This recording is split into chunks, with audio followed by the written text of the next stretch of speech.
രാഹുൽ മാങ്കൂട്ടത്തിന് ശേഷം ഷാഫി പറമ്പിൽ.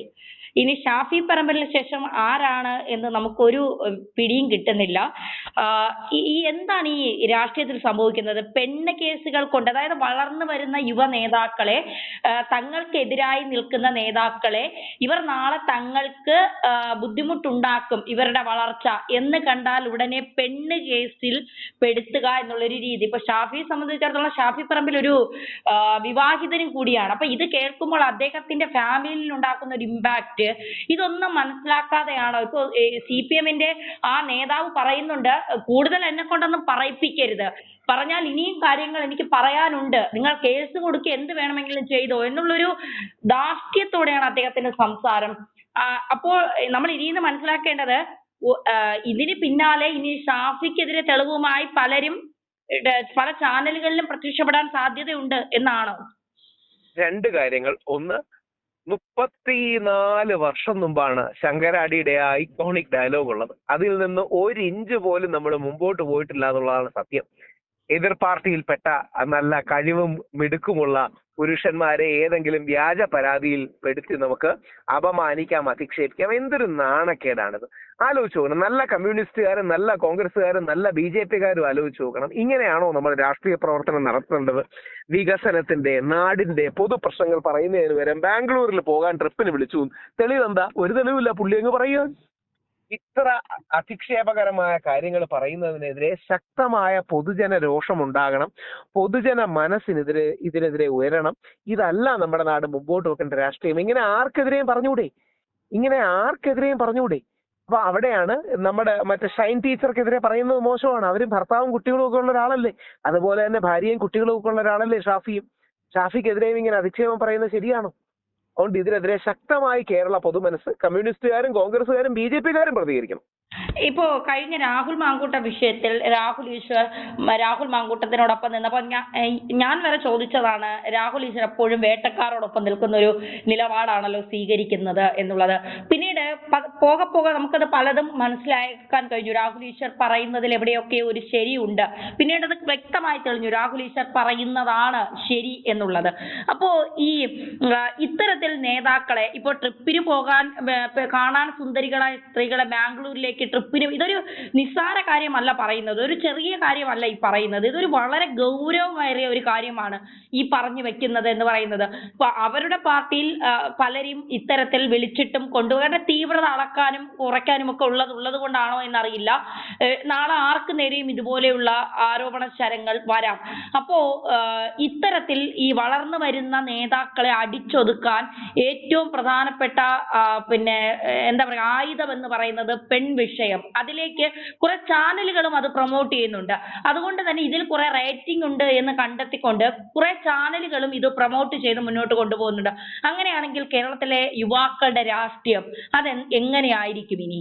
ഈ യുവാക്കൾ അതിശക്തമായി, ചില ആൾക്കാർ ഇടതുപക്ഷത്തോട് ചേർന്ന് നിൽക്കുന്നവരാണ്, ചിലത് വലതുപക്ഷക്കാരാണ്, ചിലത് മധ്യവർത്തികളാണ്, എന്ത് വേണമെങ്കിലാകാം. പക്ഷെ യഥാർത്ഥത്തിൽ നമ്മുടെ നാട്ടിൽ നന്മയുടെ, വികസനത്തിന്റെ, ഒരുമയുടെ, ഐക്യത്തിന്റെ രാഷ്ട്രീയം ഉണ്ടാകേണ്ടതിന് പകരം സ്ത്രീകളെ ഇങ്ങനെ ബോംബായി ഉപയോഗിക്കുന്നതല്ലേ ഏറ്റവും വലിയ സ്ത്രീ വിരുദ്ധത?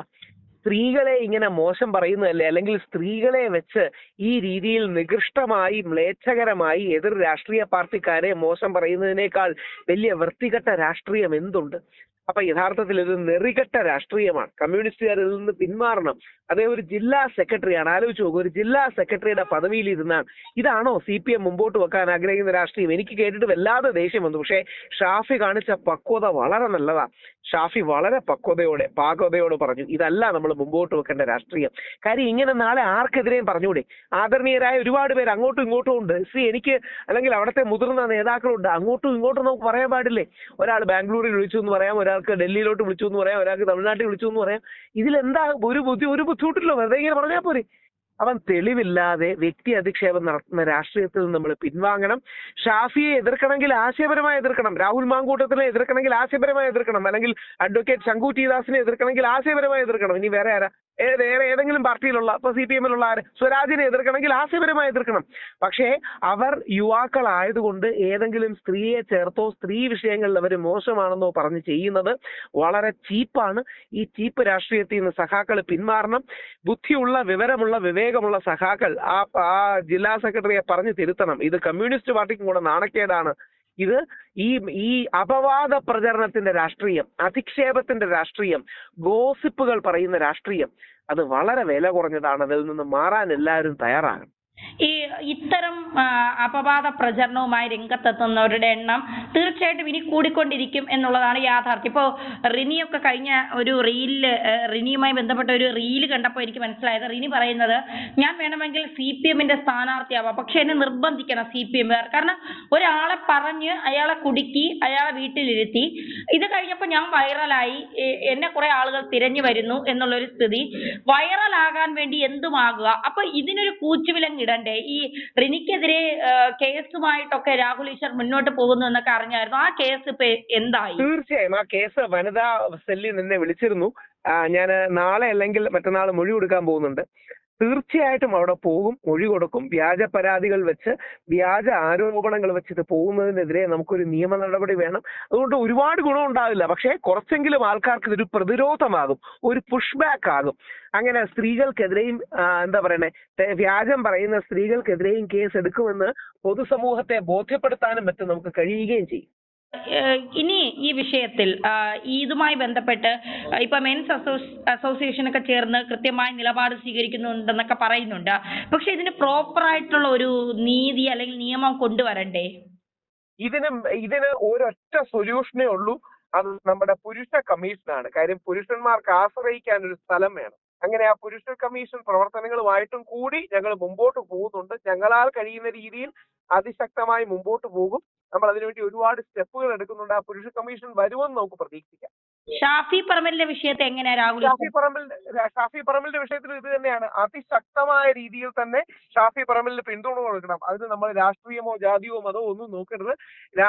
ഇനി നാളെ ഏതെങ്കിലും CPM-കാർക്ക്, ഷൈൻ ടീച്ചറിനും കൊടുക്കണം, ഷാഫി പറമ്പലിനും കൊടുക്കണം. നാളെ ഒരു BJP-കാരനെതിരെ വ്യാജമായ ഇതേപോലെ ആരോപണം വന്ന് അദ്ദേഹത്തിനും കൊടുക്കണം. കാര്യം ഇത് രാഷ്ട്രീയമല്ല. നമുക്കൊക്കെ വീടും കുട്ടിയും കുടുംബവും ഒക്കെ ഉള്ളവരാണ്. നാളെ നമുക്കെതിരെ ഇത് വരും എന്ന തിരിച്ചറിവ് വേണം.